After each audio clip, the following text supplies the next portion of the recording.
2, drink water. Don't drink and drive. Game over! Take it light. Okay. Now you're more fluent. He's got 3! Up, Bears. So this is really good right here. Absolutely. Let's do it. Welcome back to Texas Rangers with the Boys. We are the Boys, your daily Texas Rangers podcast by a couple of pro wrestlers who love Rangers baseball. Hey, we want to thank you for making us the first listen of your day. This is your boy Kev, a.k.a. YBK Kevin Frazier. We got a couple of Rangers wins to talk about, and we're going to actually kick back, put our feet up, and just kind of shoot the breeze a little bit for the first half of the show today. We don't have a ton of news to talk about. Not a lot of injury stuff, not much to go about, but we do have some positive stuff as far as box scores, some offense, and we'll talk about that. And again, like I said, we were off air talking baseball. I'm like, let's just hit record and see what happens because there is a lot to talk about because we're getting ready for off season and just kind of seeing where these Rangers are going to land in this off season. And Chris Young had a few statements to make today or yesterday. So we'll get into that just a little bit. But if you want to check us out on social media, TX Rangers WTB. If you want to check out that website, it's TexasRangersWithTheBoys.com. All one word. Which is also where you can find our exclusive content down on the farm with the boys. We cover all things Rangers minor league. We want to thank you also for checking us out right here on the Sports Fluent Network on YouTube. All you got to do is search Texas Rangers with the Boys, and you will find us. We are in the throes of fantasy baseball playoffs in the semifinals, the final four, if you will, and we'll give you the results of that once we get through our championship series round or whatever we call it, the World Series of Fantasy. But one more thing before I kick it over to my co-host, big shout out to our farm hands who are our faithful followers who make it all happen for us here. Speaking of making it happen, my co-host, the 300-pound manimal, a.k.a. Bull. How you doing, man? Feeling pretty good about the Rangers right now? I mean, as good as I've felt about them all season, I guess. Although, a couple of opposite day type games that we're going to talk about. We got a pitcher's duel, and then we got 20 runs, and the Rangers had 23 base runners the other night against Toronto in the first game of that series. Some extra base hits too. A couple from 3 extra base hits from Wyatt Langford, and then you had some other. So we got lots of stuff to talk about. Like you said, first half of the show, we're gonna just kind of talk about what's going on Ranger wise. We may get into the 40-man. We may get into some. Who knows? But also, hey, real quick, we always talk about Eric Buxton, who I talk so much baseball from and get so many of these great questions from. Big congratulations to his daughter. She just signed today to play college softball at the Ole Miss in the SEC. So congratulations to her. And that's big time. Yeah, SEC, man. I mean, she's probably going to get paid to play ball up there, So that's pretty cool, man. Good for her, and congratulations to her. And I'm sure Eric and his wife are very proud of that young lady. So before we get started, right, these social media things, Manimal Bull, Twitter, Instagram, Manimal300, and both Facebook and TikTok @BullPro. Don't forget to check out Matt War Pro's 2-year anniversary show on Friday, October 18th at the Martin House Brewing Company. It's going to be a big time dog collar match for the Trinity River Heritage title. There's going to be food trucks on site. There's going to be all that Martin House beer that you can drink right there on site with probably some beer you can take home if you want as well. And our friends from Starry's Ice Cream will be out there with all the delicious treats. So come on out Friday, October 18th to Martin House Brewing for 2YA, the 2-year anniversary show of Matt War Pro Wrestling. It's going to be a big community event. So come on out, check it out. The city of Fort Worth deserves a good, strong pro wrestling show. And I'm glad that Matt War Pro is giving you just that. Yeah, it's going to be a big time. It's going to be fun. Well, you know what we're going to do? Actually, what I want to, well, okay, fine. I'll talk about Chris Young first. So Chris Young goes to Japan, checks out Rocky Sasaki, comes back into town, and then fields a few questions, and just kind of gives us a little bit of insight as to kind of what the offseason looks like. If he's looking at Rocky Sasaki, I would assume if they're not in the running for him, why in the heck make a trip to Japan? So that's a good sign that the Rangers are at least going to be spending are trying to spend some international money on somebody. Well, a handful of those guys this year that were lost through designation, brought back international money. Davis Wenzel, Yeri Rodriguez, all brought back international money. So the Rangers have been collecting it.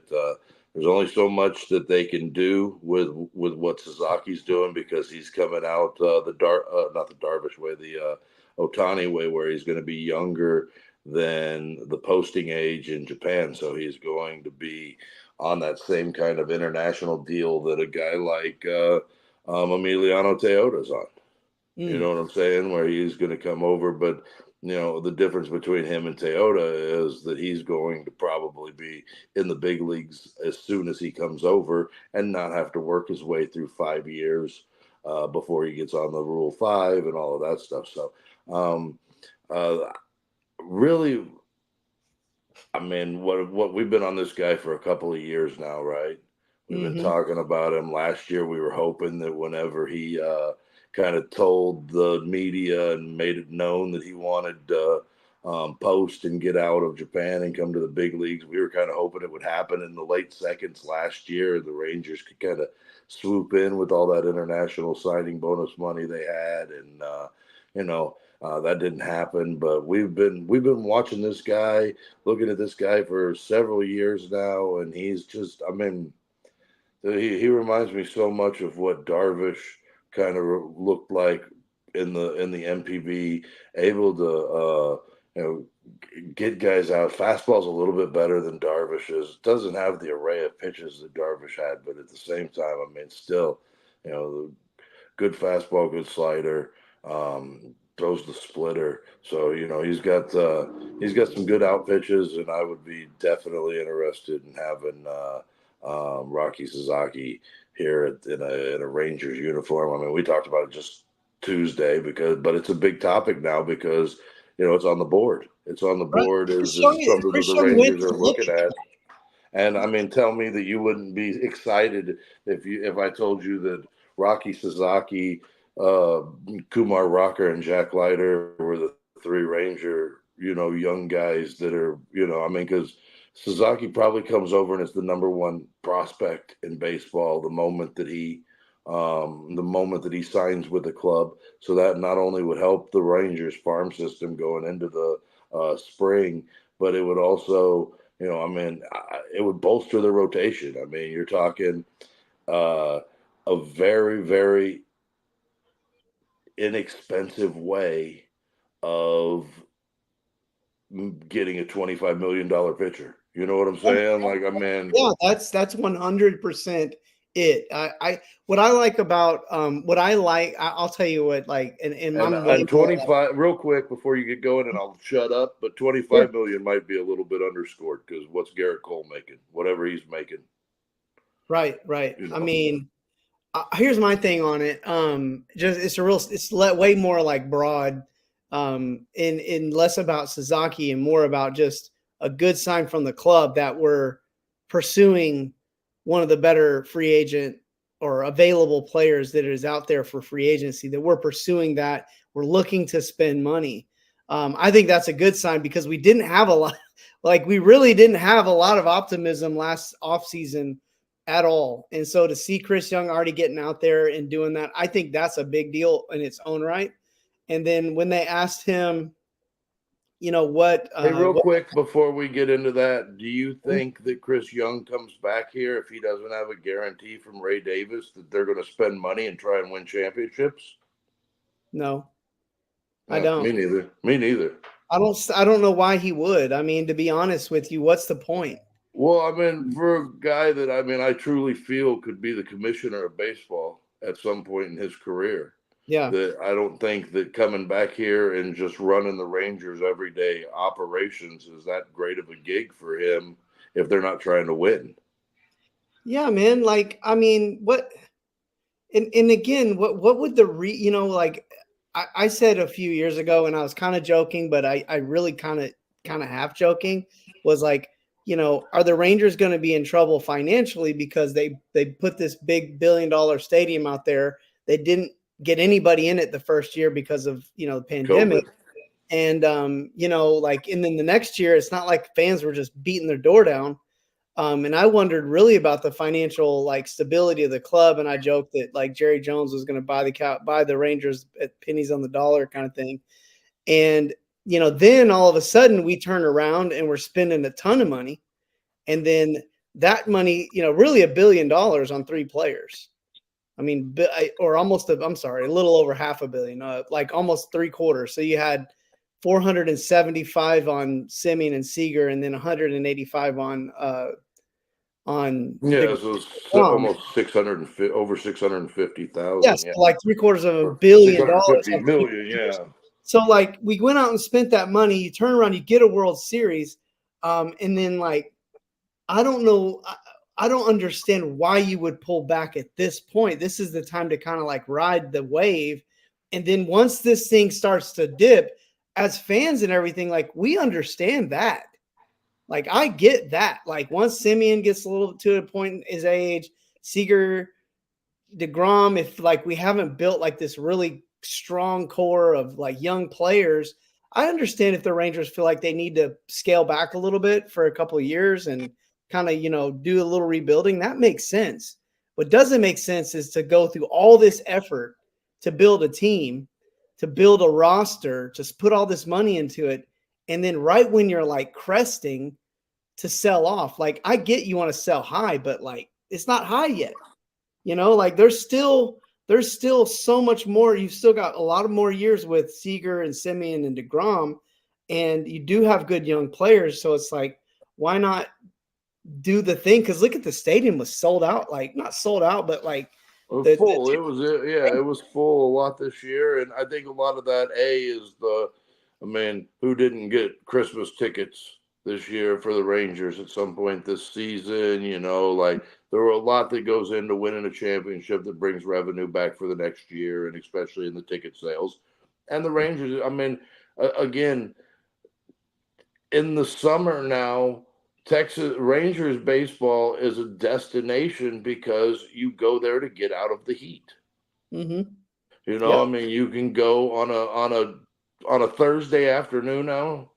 Tomorrow afternoon, Rangers. It'll be nice to go there, even though it's supposed to be 98 tomorrow in Texas. Yeah, if a Ranger game is going to be nice in there.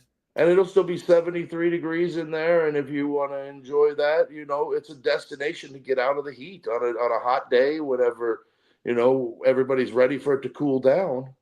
You can go to a Rangers game and enjoy the fact that you're not sitting out there in the 98-degree heat. Secondly, I think, if there was ever a year to kind of wait, it was a year where you're had 1/3 of that $680 million that you spent in the last couple of years was on the IL. I'm not saying I like it. I'm not saying this, what they did, but if there was ever a year, this is the year to do it. While he's hurt, and you're trying to figure out what you've got, and Wyatt Langford and Evan Carter, and I think Rangers management was trying to figure out a little bit more than they figured out this year. But there might be something in Cody Bradford. He's commanding the strike zone. He doesn't walk guys. He gets out of jams. That 7th inning was pretty impressive last night, where he first and second, nobody out, gets a little wild even to the next batter, but works himself right out of it, gets the team off the field, and the Rangers go back out and hit. But we're just learning about some guys. We had some injuries this year that really took that timetable off the table too, with Bradford, Carter, So those two injuries really set back development quite a bit. Josh Young as well. So there were some injuries that hurt. There's some development problems that hurt. But overall, this is the year, if you're going to, is when you've got those problems, when you've got DeGrom on the sideline for, probably until what it ended up being September 8th or something like that before he threw his first game. What was the other day? September 13th, whatever it is. I don't know. I'm not since extremely stoked on how they shut off the spending, but at the same time, they did do a good job of kind of setting up a bullpen that was going to work, and there were different things that they did that were good, and different things that they did that were kind of puzzling. Yeah, And I agree. it went on through the whole season too. No, I agree. The trade deadline was puzzling. Right. Well, and I just wonder, I just would like to see, because now going back to what Chris Young said, now he didn't directly say what they were going to do, what their spending looked like. What he did say was, though, he did say that their goal is to improve on starting pitching and improve the bullpen, that those are always going to be off-season things that need to be addressed. If those need to be addressed, those will be addressed first. And he also agreed with the boys that, hey, we have a great core, and if those guys just come back and just do what they do, just play up to their normal stuff, I think that's the easiest way to add offense. And I actually agree, because I'm all about spending, but I also don't think that we need another $35 million player either. I think what we need is the guys that we have to be good, but I think we need to insulate the roster with a little bit of insurance and just pay for it. It's the same thing you do with anything. You pay for insurance. Insurance, you pay so that if the worst thing happens, that you're not stuck out, left on the side of the road. And honestly, that's us right now.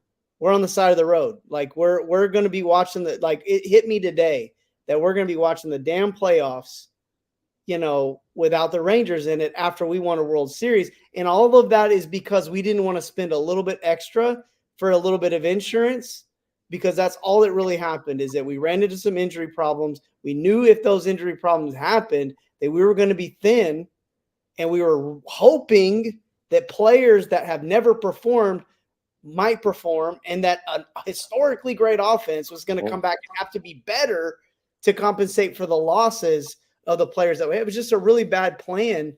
And I would just like to see the Rangers insure themselves this year with, 3 or 4. That sounds like a lot, but 3 or 4 veterans that that we know can be out there and be consistent. So if we have injuries or young players don't play up to speed, it's not going to cost us another Seager Semien year and a DeGrom year where we didn't give them the proper tools to be a championship caliber team that we know that they can be.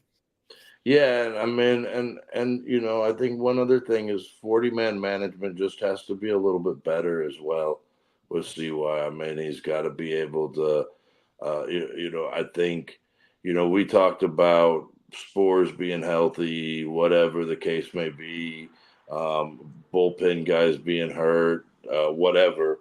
But really, allowing Justin Slayton to get away in the Rule 5 last year, it really hurts, and it hurts a hell of a lot more when Mark Church is hurt the whole season and Antoine Kelly gets DFA'd midseason. So I think there needs to be more accountability on that 40-man roster, and I think they need to take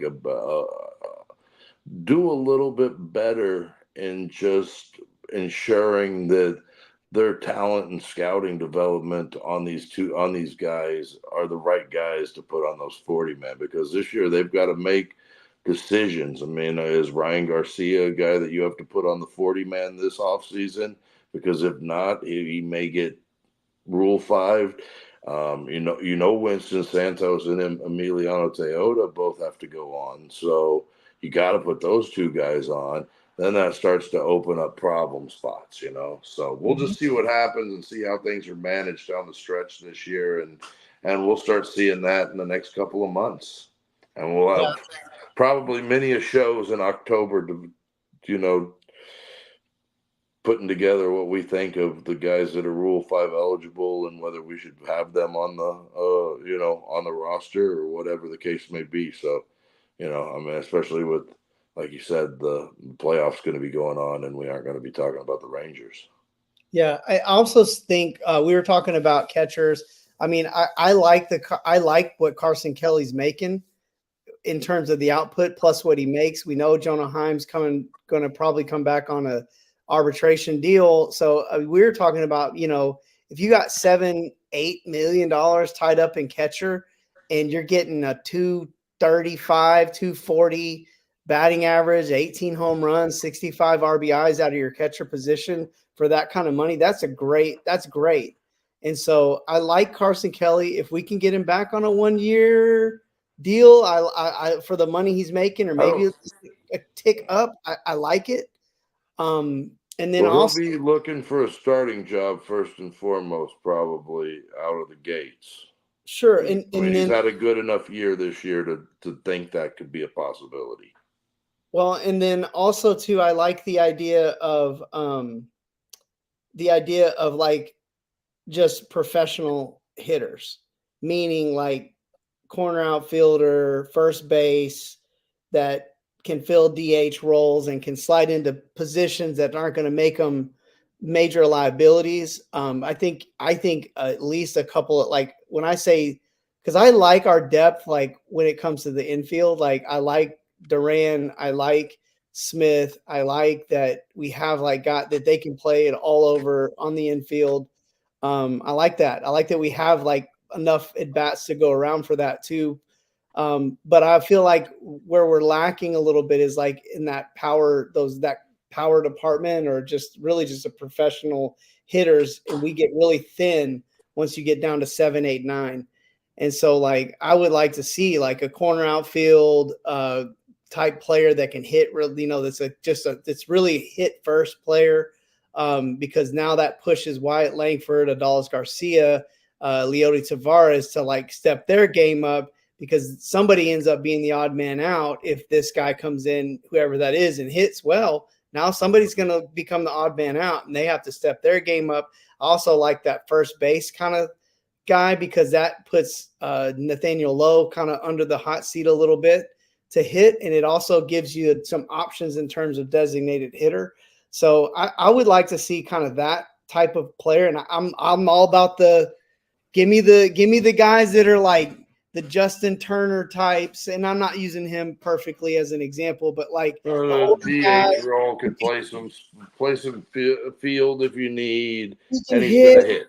Yeah. Yes, he can hit. And you can pop him in the lineup somewhere. And then if you give a guy a blow on the day off, like a Simeon or a Seager or a Garcia, and you slide him over, into a DH role or something like that, and you got to slide somebody else over into a spot, like you got a guy that can get in there and pull some weight in your lineup.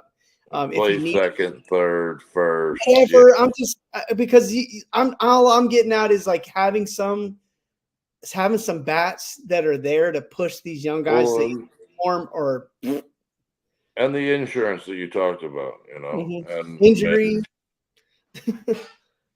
Go ahead. Yeah, no, absolutely. And I think that you're right that there needs to be some insurance as far as a bat goes. I mean, no one here was enthused whenever Travis Jankowski was there signing in the offseason to bring some offense into the thing. No one was stoked about that. Nobody was really excited, but, people like Travis Jankowski, so I guess whatever floats your boat, but it wasn't exactly my favorite signing. I would have much rather have seen them went out and find a corner outfielder with some pop.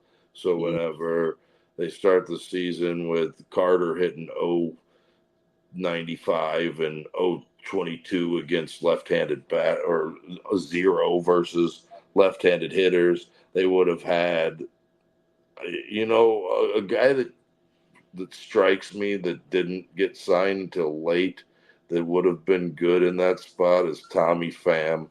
He feasts on lefties. And he can play a good enough left field. And if you decide you wanted to put Wyatt Langford in left field on a regular basis, I have no problem with Tommy Pham DH, so Perfect. yeah, no, Perfect. just there were guys out there, and somehow Mhm. it ended back up with Robbie Grossman. And I know Robbie Grossman feasts on lefties, and I didn't, I just hated the fact that they had to give an actual prospect up for Robbie Grossman instead of Mhm. just giving him $900,000 in the offseason. No, I agree. I agree. Well, one of the other reasons the Rangers kind of struggled a little bit with depth is because a lot of those young players that we were relying on or hoping to rely on to play major roles for the team, really aside from Wyatt Langford, didn't. Like they didn't pan out.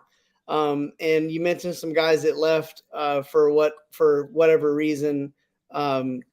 That ended up off the 40, on the 40 man, and then ended up getting some money, international money, and so on and so forth. But all off season last year we talked about him. All last year we talked about him. Where we talked about him? Our exclusive Down on the content, farm. Down on the Farm with the Boys, where we cover all things Rangers, minor league. And you would have known all the names. You'd have known Foscue. You'd have known Langford. You'd have known Carter. You'd have known Wenzel. You'd known all these guys because we've been talking about them for 2 years. And there's other guys that we're talking about right now that if you don't know about them, you're going to be surprised come spring training when a couple of these cats start coming out and making a name for themselves in spring training. And guys that we might not be talking about right now that might be guys that might have a chance to make this team, might be the next breakthrough player for the Rangers. So if you want to know about that, all you got to do is subscribe, become one of our farm hands. It's just $1.99 a month. You make us your one-stop shop for all things Rangers organization-wide. Boy, you know where they can go to find our exclusive content? Do you know where they can go? Yeah, down on or Texas Rangers with the boys.com. That's all one word. You know where else they could go? They could go to our Spotify page and That's just it. click subscribe. And really, honestly, I think you can just do it like off of whatever platform that you listen to. You can just whatever. Yeah, you don't have to go to Spotify. Platform, you can hit that subscribe button. Then you get all your Rangers. You get all your Rangers news right here. And I'm telling you right now, this guy right here is knee deep in minor league baseball. He knows about crap that half the experts don't know about. He's going to tell you he doesn't. But I'm telling you right now, like if I'm going to ask somebody about a prospect, I ain't going on Twitter. I'm texting Bull because he's got the inside scoop. So this is the place to get it. Again, it's called Down on the Farm with the Boys. We cover all things Rangers, minor league, and this offseason is going to be a blast. Really, it really is because we haven't had time to really dig in. And I'm excited to look at all the stats and just stare at three screens of baseballs of minor league stats and just look at all of what these guys actually did this year. And really kind of see, where these guys are, what they've done and where they're going. So we'll talk about that and more. So go check it out. What we got to talk about now is a couple of Rangers wins. I wanted to talk about Winston Santos' 12 strikeouts last night. Yeah. The Rangers lose 2-0, right? They lost 2-0, but he was awesome. The Rough Riders, yeah. But he was fantastic. Yeah, fantastic. I don't care about wins and losses at this point. I know it's the playoffs or whatever, but they got another good one going tonight. I mean, you were insistent that they keep whoever it was down there because of the playoffs instead of getting them some MLB experience. So, I mean, it must be a lot, It must mean a lot. Here it comes. So what do we got? We got 13 runs the other night, huh? Longest game of the year, and it felt long too. Watching the game. Yeah, God, it would never ended. I was like, God, is this thing ever going to get over? Because I'm on the East Coast too, so it was like almost 1 when it was over. Mm-hmm. That was fun. It was, it was a thing, man. It was a long game. Real quick, also too, I brought up Down on the Farm with the Boys. I thought I'd just peek over at the Sam Huff with 2 home runs tonight. Good. So He needs to up we need that it. ops. Yeah, he Yeah, needs to up that ops. yeah, we needed Devin Harris. Guard for Hell the yeah. Mavericks. Go Devin Harris. Yeah. But yeah, Dustin Harris, he had a couple of hits. One In time his I saw Devin Harris at a Rough Riders game. And you did see Devin Harris. You saw Yeah. him at a Rough Riders game. So Yeah, yeah. but So it could have we're been the talking same guy. Rangers. We're not talking Rough Riders. We're talking Rangers. Rangers scored 13 runs. Wyatt Langford has you can't say it's a career day. The dude's already hit for the cycle. Yeah, it's wild. Yeah, no, but 2 doubles, a home run, scored some He runs. walked. Yeah, guy had a really nice night. Couldn't get him out. Man, I mean, there were a lot of guys that had nice nights last night on both sides, honestly. Man, Tavares hit a rocket. That home run Tavares hit was a rocket, dude. Yeah, buddy. It just like just got out. Tavares is on a little bit of a heater right now. He's been playing quite a bit better and seeing the ball a little bit better lately at the plate. So good for him. And he needed it because he'd had a rough season and rough go of it. But they're seeing quite a bit of tough pitching recently. Yeah, I really thought it was a fun game, and it's always fun to see him score 13 runs without their best hitter Corey Seager in the lineup. I mean, Justin Foscue really got the shaft last night or night before last, dude. I mean, but I'll also on the flip side of it, like, if they're going to be shafting you, you got to swing a little bit more. Then you got to be ready to expand. I mean, everybody kind of got the shaft, right? It wasn't a very well called game at all behind the plate. Unfortunate for Foscue on some of those pitches, but I mean, that's just the rookie love that you see given to all the rookies and the big leagues at these points. I mean, I saw it the other day watching Jackson Holiday play too. Ball that was down and out of the strike zone gets called for strike 3, and he looks at it, he's like, well, I can't say anything. I mean, it is what it is. But 44 base runners in that game. Yeah. No, that was pretty impressive stuff. That was probably my favorite stat of the night, was the fact that the Rangers had a whole bunch of base runners and scored quite a few of them too. And hit pretty well with runners in scoring position and had some extra base hits. That's one thing that they've really lacked this year, is extra base hits and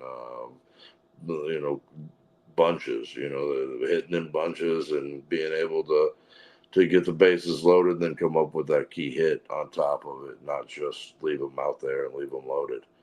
So, but pretty good stuff last night from the Rangers. Pitching staff, Eovaldi probably could have aided after 4 innings and been just fine, but he hits that. He hit his option numbers. Yeah. So that $20 million option is now on the table for Nathan Eovaldi. You know who's second on the Rangers in the last week behind Wyatt Langford and walks?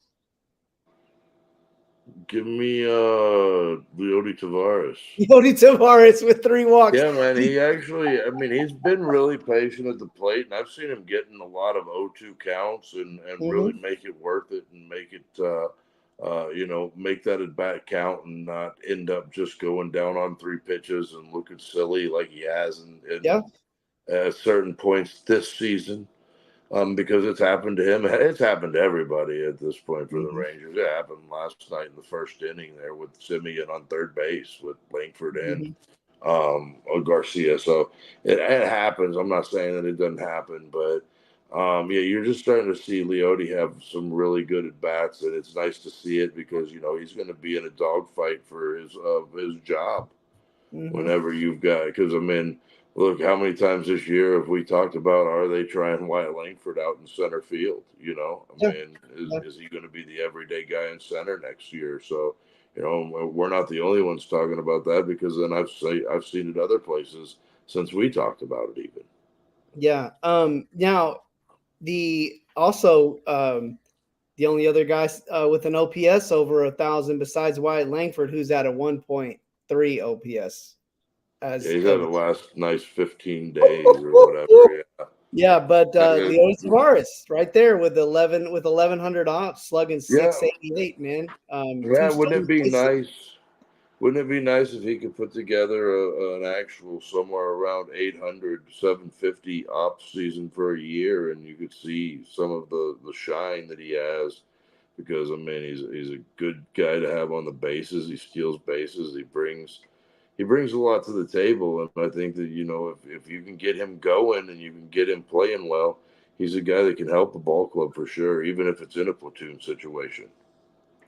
He's probably one of those guys, and I'm just gonna guess just because I just from eyeballing it, watching baseball, just watching baseball for so many years, and just kind of being kind of a stats guy.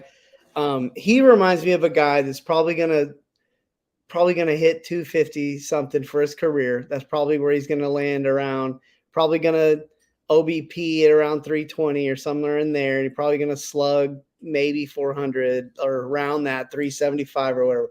But he reminds me of a guy that's gonna have like one of those years where he like makes the All-Star team, comes out and bats like 325 in the He's first gonna half, hits like 15, 20 homers and a half, and just finishes the season batting like 290 something. And it'll probably be like a contract year. Or he just seems like one of those guys that could have one of those seasons, like maybe not a career like that, but have one of those have really that great. Ian Desmond in Texas Yeah, playing man, center like a field great seasons. one. This happens it happens My all the time. favorite is Dan Ugla. Remember that one season Dan Ugla hit like 48 home runs and Mhm. then Remember never even came close to Santana? What was his name for Danny the Rangers? Santana. Yeah, oh yeah, he's got an award named after him. Yeah, we got an award named after him. I mean, guys, Um, it happens. He seems like a guy that could like have one, maybe two, I don't know, but like have a 25, 30, maybe more homer season where he bats 285 or 290, but probably for his career, he's probably not going to be that. But yeah, I it's going to like be more like Tavares. 12 on his home runs per 162. The only other hitter really hitting good for the Rangers as of right now, Marcus Semion's slug looks pretty good. Would be Nathaniel Lowe, and I think he's been pretty good. Just what it feels like for maybe a good month now. Yeah, little late, but yeah, it yeah, is yeah. what it is. I mean, A late start.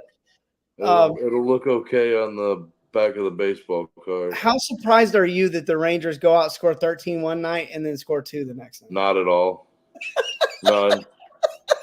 None. Like absolutely none. Like there's zero surprise in my. You want to wrap that one? You want to wrap that 13-8 monstrosity? No, I'm going to need you to do it because I don't have Okay, the Matt Festa, 5-1 with a 702 earned run average, gets the win. Some guy named Nance goes 0-2 with a 386 ERA. Why do we do wins and losses anymore? And Rangers win 13-8. They go in and have a pitcher's duel the next night. We go from a game that lasted 3 hours and 48 minutes or something on that one. What was the official? 3 hours, 28 minutes, longest game of the year. Then the Rangers turn right back around. Typical 2023. the shortest game of the year. 2 hours, 10 minutes. Yeah, man, that thing, it seemed like it was over before I could get it, before it got started, really. And You got it the was invite. another one of those. It was another one of those nights where really, if all you really need to know is Dolly had a 2-run job, and that's all you really need to know. Langford, I think he might have walked in front of him, or maybe singled. I can't remember. A single, nice little single. Had a single and got on in front of him, and nobody out. And then after that 2-run home run, the Rangers went down in order and didn't really do a whole lot the rest of the night. And Bradford was pretty damn good. Yeah, he was. Well, pitching wise, this was the perfect scenario for the Rangers. Bradford goes 7, gives up 0 runs. Who's surprised that he had a tough outing, then came right back out and basically evened everything right back out?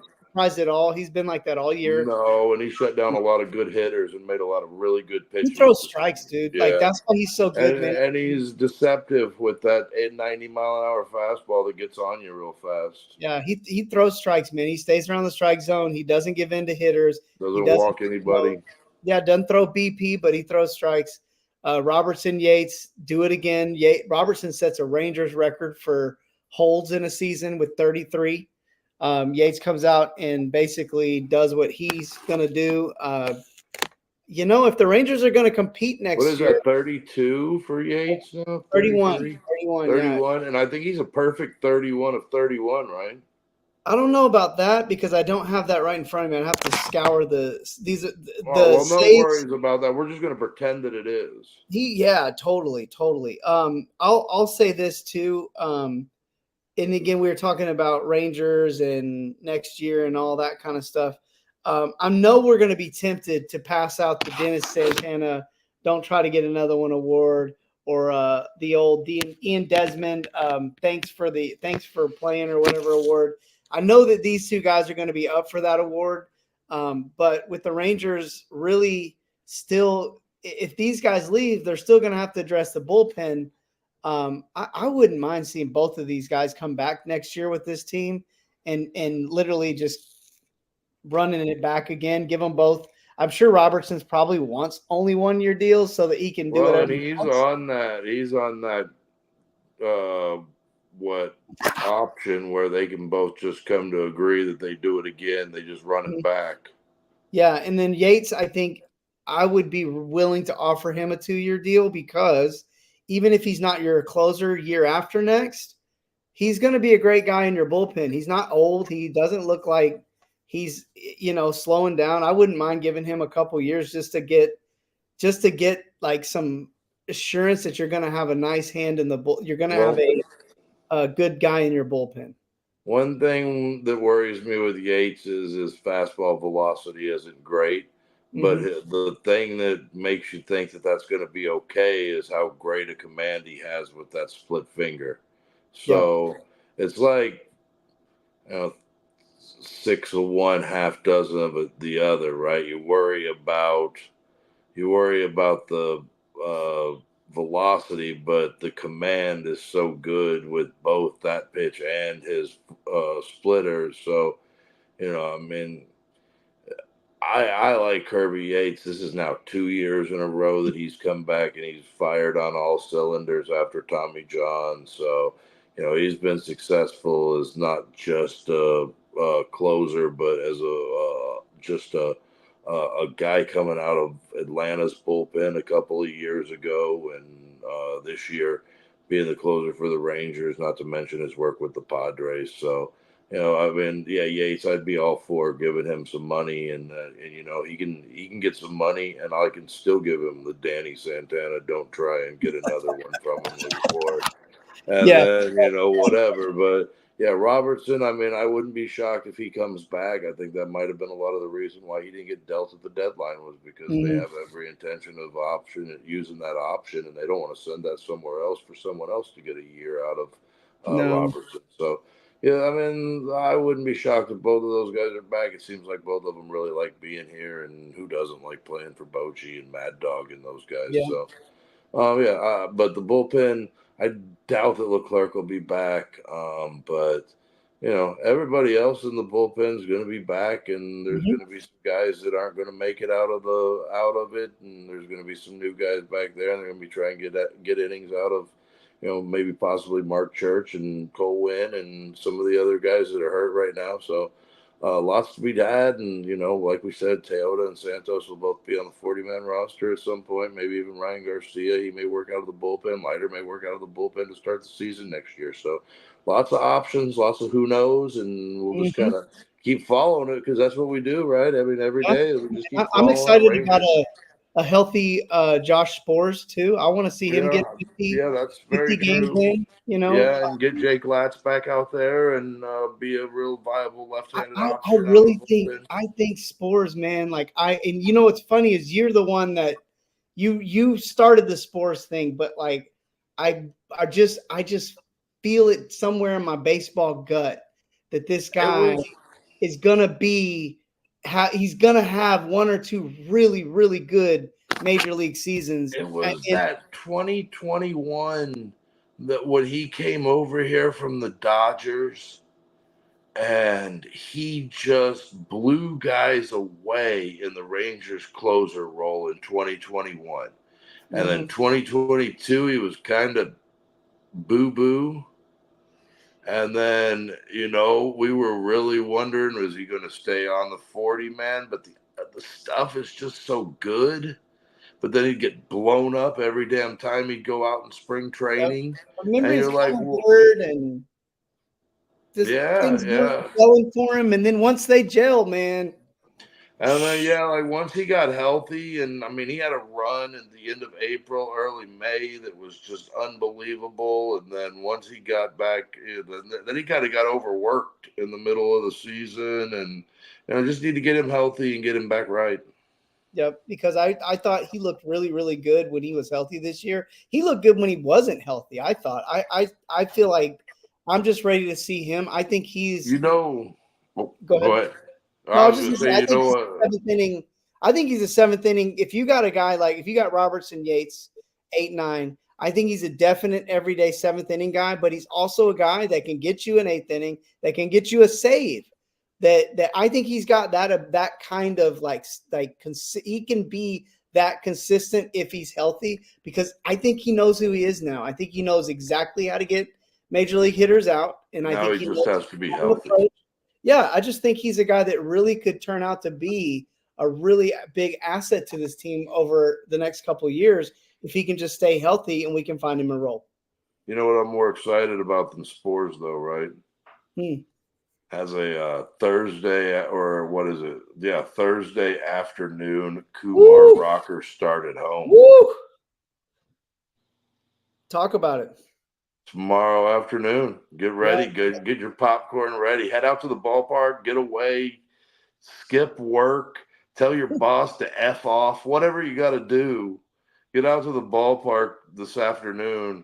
Watch Rocker. Let him just mesmerize your brain with 100 miles an hour and just the best slider you may ever see that he doesn't even call a slider. It's so damn good. His slider is his curveball is so damn good, everyone thinks it's a slider. Well, yeah, man. Check out Kumar Rocker. He's going to be taking on Kevin Gausman. So it's going to be fun to get to see him. It's a good pitching matchup, too. Yeah, it's going to be a nice little matchup. He's going up against a nice veteran. So support your Rangers. It's going to be an exciting rest of the week. We'll be here to wrap that up tomorrow and talk about it and get you set off into the weekend for the Rangers weekend series that they're going to be going up against they got one more, Toronto. Mariners, right? We got Seattle coming to town. So we'll talk about all that tomorrow. We'll also talk about Rocker start. So don't forget on Saturday, if you buy a special ticket, you can get the Corey Seager Cookie Monster bobblehead. Oh, man. And who doesn't want that? I don't know, man. That sounds amazing. Well, hey, let's get out of here. We made it another 48 minutes somehow, but it was fun tonight, man. Just kicking back, talking some ball. So thanks for hanging out with us, talking baseball with us. We are going to get out of here. Don't forget to check us out on social media, TX Rangers WTV. Don't forget to check out that website, TexasRangersWithTheBoys.com. All one word. And there you can find our exclusive content down on the farm with the boys. We cover all things Rangers, minor league. Big shout out to our farm hands. And thank you for following us right here on the Sports Fluent Network on YouTube. All you got to do is search Texas Rangers with the boys. Our made for TV beards will pop up. So go ahead and click that subscribe button on there. For the 300-pound manimal, this is your boy Kev. This has been Texas Rangers with the boys. And we are signing out.